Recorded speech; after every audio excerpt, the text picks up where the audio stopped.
அதிகாரம் 2.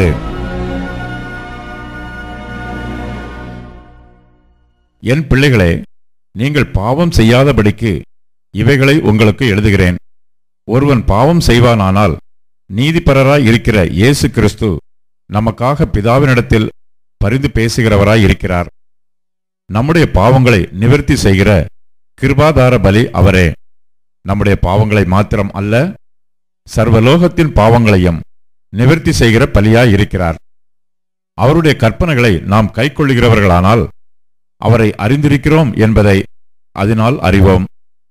அவரை அறிந்திருக்கிறேன் என்று சொல்லியும் அவருடைய கற்பனைகளை கைக்கொள்ளாதவன் பொய்யனாய் இருக்கிறான், அவனுக்குள் சத்தியமில்லை. அவருடைய வசனத்தை கைக்கொள்ளுகிறவனிடத்தில் தேவ அன்பு மெய்யாக பூரணப்பட்டிருக்கும். நாம் அவருக்குள் இருக்கிறோம் என்பதை அதனாலே அறிந்திருக்கிறோம். அவருக்குள் நிலைத்திருக்கிறேன் என்று சொல்லுகிறவன் அவர் நடந்தபடியே தானும் நடக்க வேண்டும். சகோதரரே, நான் உங்களுக்கு புதிய கற்பனையை அல்ல, ஆதிமுதல் நீங்கள் பெற்றிருக்கிற பழைய கற்பனையையே எழுதுகிறேன். அந்த பழைய கற்பனை நீங்கள் ஆதிமுதல் கேட்டிருக்கிற வசனம்தானே. மேலும் நான் புதிய கற்பனையையும் உங்களுக்கு எழுதுகிறேன். இது அவருக்குள்ளும் உங்களுக்குள்ளும் மெய்யாயிருக்கிறது. ஏனென்றால் இருள் நீங்கிப் போகிறது, மெய்யான ஒளி இப்பொழுது பிரகாசிக்கிறது. ஒளியிலே இருக்கிறேன் என்று சொல்லியும் தன் சகோதரனை பகைக்கிறவன் இதுவரைக்கும் இருளிலே இருக்கிறான். தன் சகோதரனிடத்தில் அன்பு கூறுகிறவன் ஒளியிலே நிலை கொண்டிருக்கிறான், அவனிடத்தில் இடறல் ஒன்றுமில்லை.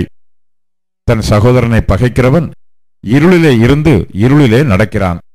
இருளானது அவன் கண்களை குருடாக்கினபடியால் தான் போகும் இடம் இன்னதென்று அறியாதிருக்கிறான். பிள்ளைகளே, அவருடைய நாமத்தின் நிமித்தம் உங்கள் பாவங்கள் மன்னிக்கப்பட்டிருக்கிறதினால் உங்களுக்கு எழுதுகிறேன். பிதாக்களே, ஆதிமுதல் இருக்கிறவரை நீங்கள் அறிந்திருக்கிறதினால் உங்களுக்கு எழுதுகிறேன். வாலிபரே, பொல்லாங்கனை நீங்கள் ஜெயித்ததினால் உங்களுக்கு எழுதுகிறேன். பிள்ளைகளே, நீங்கள் பிதாவை அறிந்திருக்கிறதினால் உங்களுக்கு எழுதுகிறேன். பிதாக்களே, ஆதிமுதல் இருக்கிறவரை நீங்கள் அறிந்திருக்கிறதினால் உங்களுக்கு எழுதியிருக்கிறேன். வாலிபரே, நீங்கள் பலவான்களாய் இருக்கிறதினாலும் தேவ வசனம் உங்களில் நிலைத்திருக்கிறதினாலும் நீங்கள் பொல்லாங்கனை ஜெயித்ததினாலும் உங்களுக்கு எழுதியிருக்கிறேன். உலகத்திலும் உலகத்தில் உள்ளவைகளிலும் அன்பு கூறாதிருங்கள். ஒருவன் உலகத்தில் அன்பு கூர்ந்தால் அவனிடத்தில் பிதாவின் அன்பில்லை.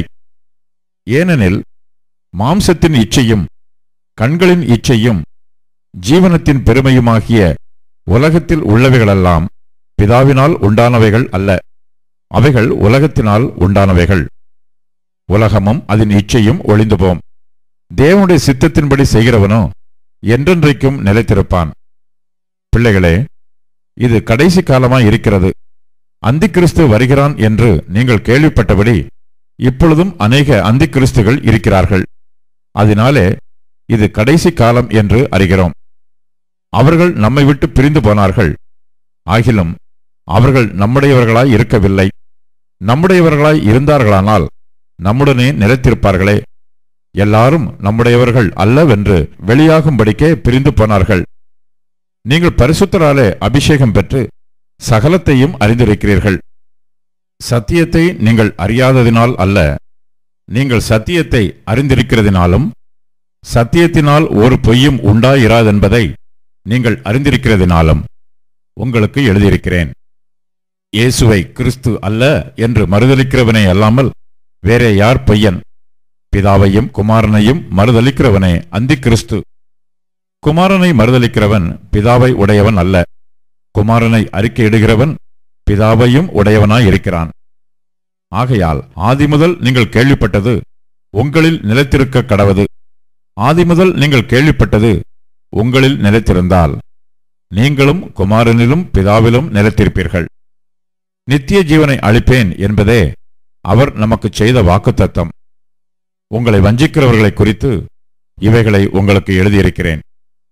நீங்கள் அவராலே பெற்ற அபிஷேகம் உங்களில் நிலைத்திருக்கிறது. ஒருவரும் உங்களுக்கு போதிக்க வேண்டுவதில்லை. அந்த அபிஷேகம் சகலத்தையும் குறித்து உங்களுக்கு போதிக்கிறது. அது சத்தியமாயிருக்கிறது, பொய்யல்ல. அது உங்களுக்கு போதித்தபடியே அவரில் நிலைத்திருப்பீர்களாக. இப்படி இருக்க பிள்ளைகளே, அவர் வெளிப்படும்போது நாம் அவர் வருகையில் அவருக்கு முன்பாக வெட்கப்பட்டு போகாமல் தைரியமுள்ளவர்களாய் இருக்கும்படிக்கு அவரில் நிலைத்திருங்கள். அவர் நீதியுள்ளவராய் இருக்கிறார் என்று உங்களுக்கு தெரிந்திருப்பதினால் நீதியைச் செய்கிறவன் எவனும் அவரில் பிறந்தவன் என்று அறிந்திருக்கிறீர்கள்.